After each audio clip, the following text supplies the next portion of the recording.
నిమిషం. ప్రియసోజన్ గారు ఏంటి మళ్ళీ ఇప్పుడు వరకు కూడా చాలా హుందాగా ఉన్నారు. అల్లు అర్జున్ విషయంలో అది కొద్దిగా ఇబ్బందికరం. మెగా వర్సెస్ అల్లు అర్జున్ పేరు మెన్షన్ కావాలని చెప్పి డిబేట్లో కూడా ఇలా చిన్నపిల్లలు మాట్లాడకండి సార్ వర్మ గారు. మీరు లేదు లేదు ఆయన అనడం ఏంటంటే రాజ్ కుమార్ గారిని సంబోధించి అప్పట్లో హీరోలు అందరూ కూడా అడవులను కాపాడేవారు లేకపోతే మంచి చేసేవారు. ఇప్పుడు వీళ్ళు ఏమోని హీరోలు అందరూ రెడ్ శాండిల్స్ ఈ మాఫియాలాగా ఉన్నారు అన్నది ఆయనది. ఆ బయట అయితే మా వాళ్ళు ప్లే చేయలేదు, వేరే ప్లే అయింది కానీ వాస్తవం అయ్యింది, అది వైరల్ అవుతుంది. అంటే అల్లు అర్జున్ గారిని ఒక్కనే కాదండి, ఇప్పుడు ఈ మధ్యకాలంలో అడవుల మీద, రెడ్ శాండిల్ మీద, గంజాయి మీద కూడా చాలా సినిమాలు వస్తున్నాయండి. సో ఆయన ఈ రోజు పర్యాటక శాఖ మంత్రి గారు కాబట్టి మనం అన్నీ కాపాడుకోవాలి.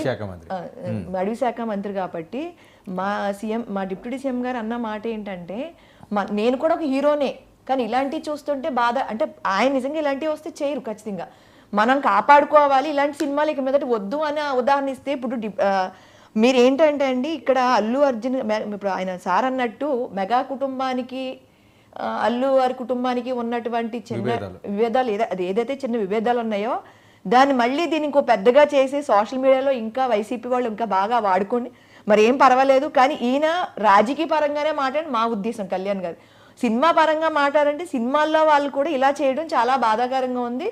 ఇక మొదట రాబోయే రోజు ఇలాంటి వద్దు అని ఉద్దేశంతో చెప్పారే తప్ప మరో అల్లు అర్జున్ గారి మీద వేరే కక్ష ఏం లేదండి. ఇవి చిన్న చిన్న కుటుంబ తగాదాలండి. ఎంత కాదనుకున్నా వాళ్ళ ఇంట్లో ఏది జరిగినా వీళ్ళు కలుస్తారు, వీళ్ళ ఇంట్లో ఏది జరిగినా వాళ్ళు కలుస్తారు. మా అనుకుంటారా అండి? ఖచ్చితంగా కలుస్తారు.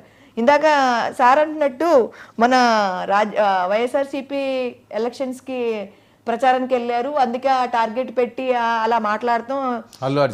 అల్లు అర్జున్ గురించి అలా మాట్లాడి ఈరోజు ముఖ్యమంత్రిగా ఉప ముఖ్యమంత్రిగా ఇది మంచి విషయం కాదు, ఇదైతే తప్పు అని అంటున్నారు. సార్ మీకు ఒకటి చెప్తానండి, ఉప ముఖ్యమంత్రి గారు పవన్ కళ్యాణ్ మన పార్టీ అధ్యక్షుల వారు అల్లు అర్జున్ గారిని ఒక్కరినే కాదండి మన రెడ్ శాండిల్ గురించి మంచి మంచి విషయమే చెప్పారు. అంటే మీకు అది తప్పుగా అర్థమై ఉండొచ్చు.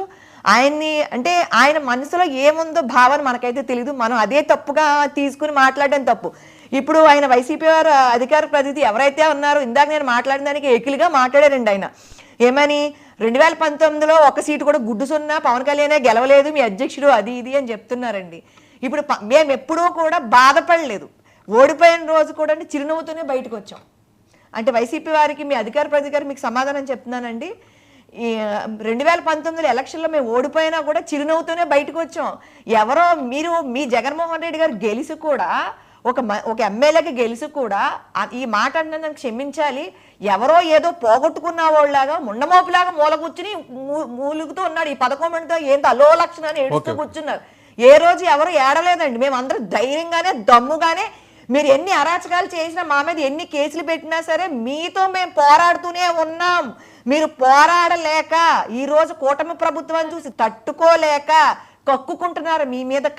మీ మీద మీరు కక్కుకుని ఈరోజు పవన్ కళ్యాణ్ గారిని కానివ్వండి, చంద్రబాబు నాయుడు గారిని కానీ మీ నోటు కోసినట్టు మాట్లాడారు, రెడ్ బుక్ ఓపెన్ చేస్తున్నటువంటి మన లోకేష్ గారి గురించి మాట్లాడారు. మీకు ఎందుకు అంత భయం? మీరు నిజాయితీ పరులు కదా, 2019లో చాలా మంచి పాలన అందించారు, మరి మీరు ధైర్యంగా సమాధానం చెప్పొచ్చు. దేనికి భయపడుతున్నారు జగన్మోహన్ రెడ్డి గారు?